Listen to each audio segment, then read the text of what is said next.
हाथी और हिरन की दोस्ती। घना जंगल था। पेड़ों की ऊंचाई इतनी कि जैसे आसमान में टिकी हो।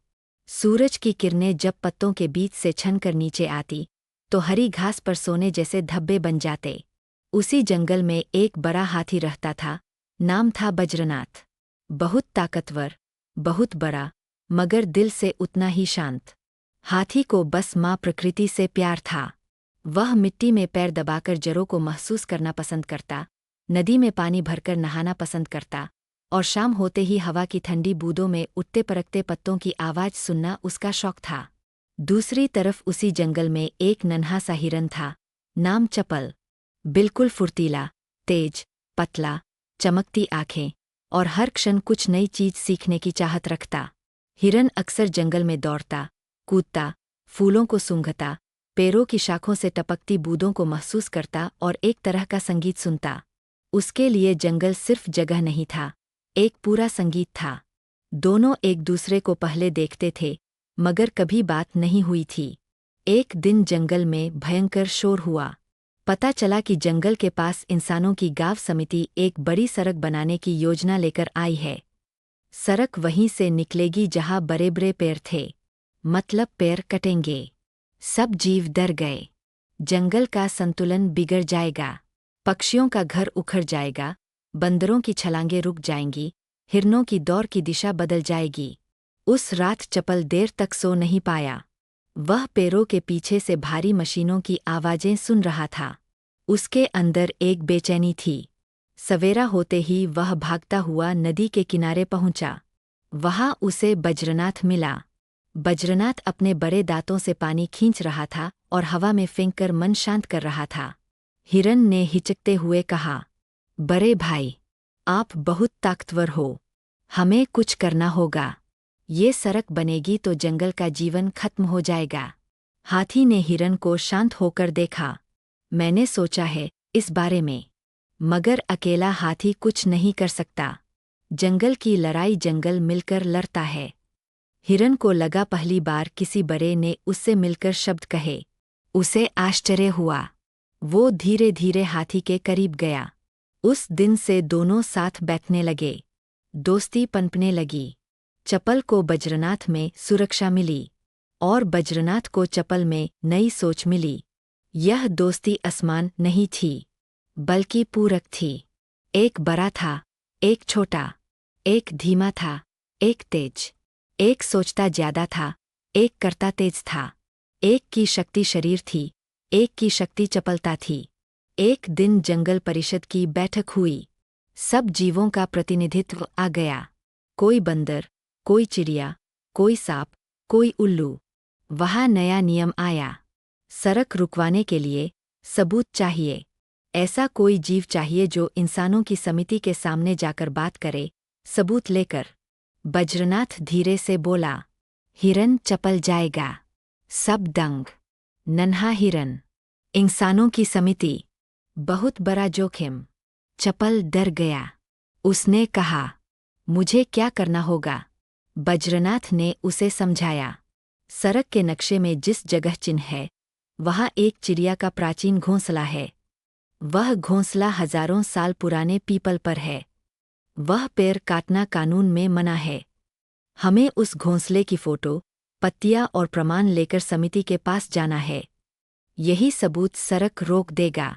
हिरन ने पहली बार खुद को महत्वपूर्ण महसूस किया। उसने कहा, मैं तैयार हूँ। दूसरे दिन रात को जब जवान मनुष्यों की सुरक्षा टीम सो गई थी, हिरन चपल धीरे धीरे जंगल से निकलकर उस पीपल पेड़ तक पहुंचा। हवा तेज थी, डर भी तेज, मगर वह रुक नहीं सका। उसने अपनी चपलता से पेड़ तक रास्ता बनाया, पत्तियां नर्म दांतों से काटी, और सचमुच ऊंची शाखा में प्राचीन चिड़िया का घोंसला था। उसने अपनी पूंछ से मिट्टी और सूखे पत्ते उठाकर पोटली बनाई और वापस लौटने लगा। अचानक पीछे से हल्की रोशनी आई। मानव पहरेदार उठ चुके थे। चपल दौड़ने लगा। वह जंगल के रास्ते दौड़े बिना जीवित नहीं पहुंच सकता था। दूर से बज्रनाथ की भारी आवाज आई, चपल, उधर। हाथी ने अपनी सूंड के एक झटके में झाड़ियों को हटा दिया। रास्ता साफ कर दिया। हिरन एक ही छलांग में हाथी की पीठ के करीब आया और फिर दोनों तेज दौड़ में अपने सुरक्षित जंगल में लौटे। उस रात हिरन थक गया, मगर उसके पास प्रमाण थे। सुबह परिषद ने चपल के सबूतों को देखा। सबूत मान्य थे। सभी सचमुच बहुत प्रभावित हुए। सबने मिलकर इंसान समिति के सामने हजारों साल पुराने पीपल के वृक्ष का अधिकार पत्र, प्रमाण पत्र और जीवों की सूची पहुंचाई। कानूनी तरीके से, बिना हिंसा, बिना विद्रोह, जंगल ने अपनी बात रखी। कुछ दिनों बाद आदेश आया, सड़क की दिशा बदल दी जाएगी।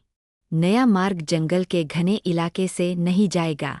पूरा जंगल खुश हुआ। बाजों ने गाना गाया, तोते चिल्लाए, बंदरों ने पेड़ों पर कूदफांद की। हाथी और हिरन दोनों शांति से नदी के किनारे आए। चपल ने कहा, बड़े भाई, अगर आप न होते तो लौट ही नहीं पाता। बज्रनाथ ने कहा, अरे नहीं, अगर तू न होता तो विचार ही कहाँ पैदा होता। शक्ति और बुद्धि दोनों साथ हों तो संसार चलता है। हिरन की आंखों में चमक थी। मुझे लगता है हमने जंगल को सिर्फ बचाया नहीं, हमें अपनी कीमत भी पता हुई।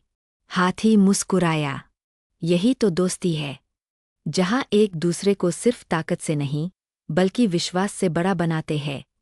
उसके बाद दोनों हर रोज मिलते, एक दूसरे को अपने तरीके से कुछ न कुछ सिखाते।